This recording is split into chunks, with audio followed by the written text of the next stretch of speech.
Hi, so day 2 of learn something new each day this year, and as you can see, just replaced the brakes that I mentioned yesterday on my car.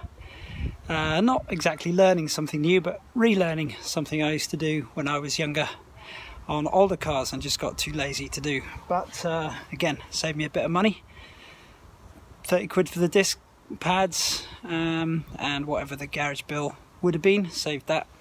So there's the old ones, bit proof, only about 3mm left on there. So yeah, aside from learning that I'm only getting about 1/3 of the speed of broadband that I've been promised by Virgin, learning that I don't need to push so hard when I'm swimming to get a good time, this is the major learning for today. So not everything's going to be quite as big as this, but yeah, it's quite nice learning something new every day. So please share what you've learned, and see you later.